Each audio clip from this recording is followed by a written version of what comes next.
Hello, attorney, real estate broker John McConnin here with the favoriterealestate.net Poway market report. We will come back to these listings in a minute. We're going to start with the data because I recently purchased a home in Poway and I know what it's like to be a buyer. And the data is rarely is it like perfectly telling you what the numbers should be, and you're therefore concerned: are you overpaying? Are you doing the right thing? And for me, when I was going through that process, I studied the data so that I felt secure in the fact I was doing the right thing. And for me, the first thing to do is you start with you go sort of from the larger to the smaller picture. So what is going on in the overall market? Well, overall, we know interest rates are low. We know that people are buying homes nationally. We understand that some of the previously hot spots may have been slowing down a little bit. So now we'll come into more local. We'll look in San Diego. I can tell you will be consistent, at least the places that either have ocean views in North County areas, places with good schools, are all going to look very similar to these graphs. As they get more expensive, there's a little bit more inventory, but this is what we're seeing. Here's a 10-year chart of active listings. You can see we are pretty low on that chart. As realtors are feeling the pinch, buyers are feeling the pinch, and sellers are starting to see their properties move up in price. But not all of them. I mean, I think the buyers are also are somewhat frustrated by the prices too. So, the well-priced properties in good shape with other desirable characteristics have the same buyers fighting for them.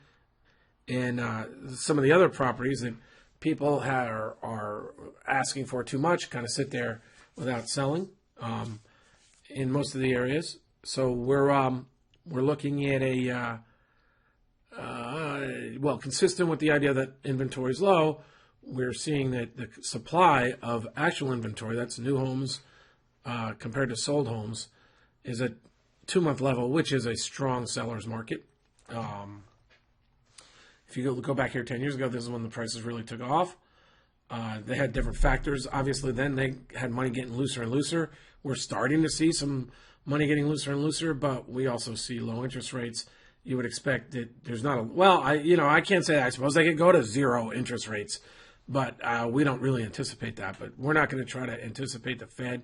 The whole problem with investing or anticipating the market for the long term is we don't know what the Fed's going to do long term, and they are controlling a large part of this market with interest rate pricing. It's not a market.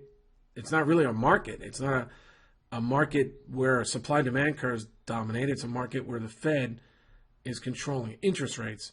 Therefore, we have low inventory, prices going up, sellers anticipating more of the same, which is why a lot of them are not putting their houses up for sale.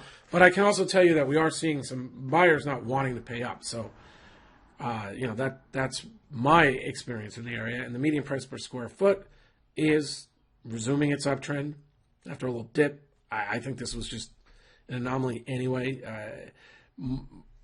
I think when there's only 20 sales in an area, although a lot of areas registered the same thing. So for some reason, people might have come out and tried to buy the houses that were a better buy in November and December. Maybe, those are only the people looking for good buys are out. And now with the start of the market again, things are moving up. We keep an eye on the median sales price. It bounces around.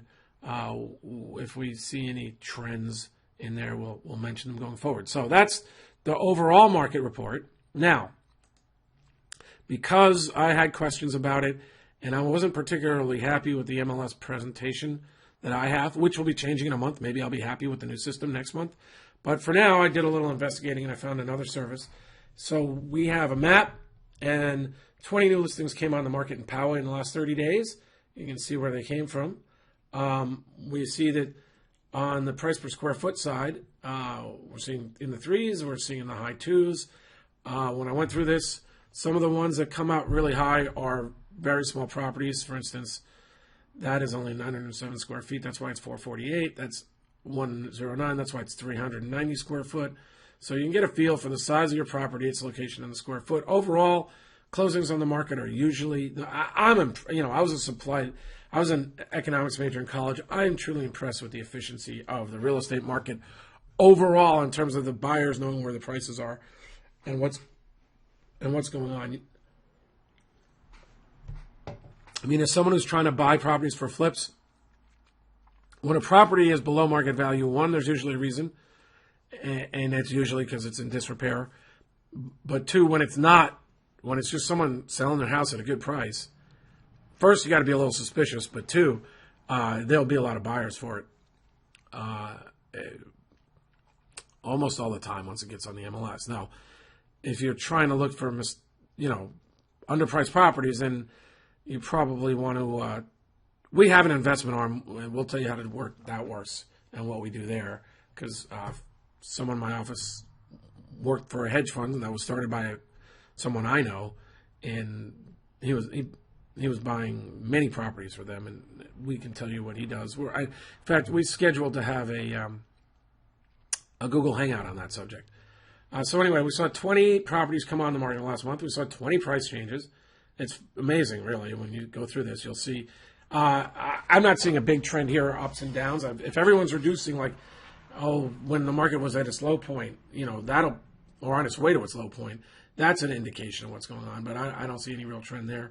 We got pending listings, 20. So remember, 20 active listings, 20 pending listings. Price per square foot. Well, if you're buying a house, you'll look at this more seriously. And we got 22 expireds. We got 20 recently sold listings, and that's where the price per square foot would be interesting. We got 2,900 at 334. We got 3,600 at 251. 35 at 252. 33 at 261. 22 at 318. 26 at 241. So you can get a feel that here the high ones are the small square footage ones in general. Again, 383 and 1291, 444 and 116. That's pretty good size. Pretty good size lot though. Might have something to do with it. 1300, 359, 1200. 247, that probably was a good price for somebody. Where's condo? 344, so condo's a separate analysis, not that I'm putting down condos. 344 on 6,900 square feet. That's a nice number for the seller. And we've got 5,500 at 300. And we've got 1,000 at 362. And then we have 2 distress listings to show you that there's not a lot of distressed property going on around here. Prices have recovered in most neighborhoods in San Diego. If you're looking for foreclosures, I think generally you have to go further east. Further east, the more the slower properties have risen in general. All right, that's the Poway market report in terms of the data. And now we're going to do further videos on this, but just a quick update. FavoriteRealEstate.net, I have a new search feature. I brought it to the Poway page. You type in whatever town you want. You can go like Solana Beach here, and it'll pull up Solana Beach, but we'll go back to Poway. It's very fast. That was, barely finished typing. Poway, boom. And we've got just listed is how it's going to come up. Low to high, but you can go high to low. You can go reductions. This is, a potential. We'll do a blog about how to use that. We've got popularity. We've got days on website. So this would be where the just listeds come out to show you, and we've got those same searches over here. And then I particularly like, you can go with views. And perhaps my favorite, golf. And this is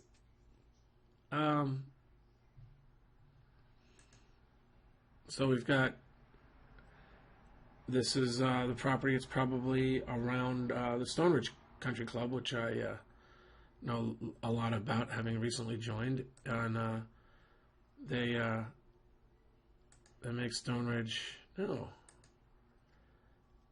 This is the house. Sorry. Oh, anyway, that's how you. That's the beginning of how you find a price to either sell your house or look to buy a house in Poway. I think you go to favoriterealestate.net and then you ask me for a Poway market report. And I will, well, the graphs are available, but I will produce one of these nice reports for you to really, I don't know. That's what I would do. Now, you might put it all in your own in a realtor's hands, but I think, I believe in the trust but verify aspect of all relationships. You get some information yourself so you can verify the information you're receiving, and I think it works better for everyone. I have a video out there about our, when I was a kid, I was a fan of the Cy Sims soup commercials where he said an educated consumer was his best customer. I believe an educated client is our best customer. I think that I don't really love it when people just trust me. If someone values their time, like when I was a lawyer, I still am a lawyer, but when I was working exclusively as a lawyer, I had the president of a small publicly traded company say, I don't even know how it came up, but at one point he said, John, look, I could do this too. It was probably negotiating a contract. He goes, I could do this too, but I consider my time more valuable than your time, and I consider you to be able to do a good job at the rate that you're doing. That's why you're doing this. And I was like, well, there you go. So I love it when someone really is making a lot of money and they don't mind paying me or any other lawyer for their time. I got into real estate because it's not easy to find people that consider their time more valuable than what a lawyer charges. And I like it, but I still don't feel that comfortable with people trusting without having any idea about what they're doing themselves. I love it when they know what they're doing, and then I can help them know more. And that's the whole focus of these Poway market reports and the other towns that we cover. So anyway, John McConnin, attorney, real estate broker John McConnin for favoriterealestate.net. Thank you.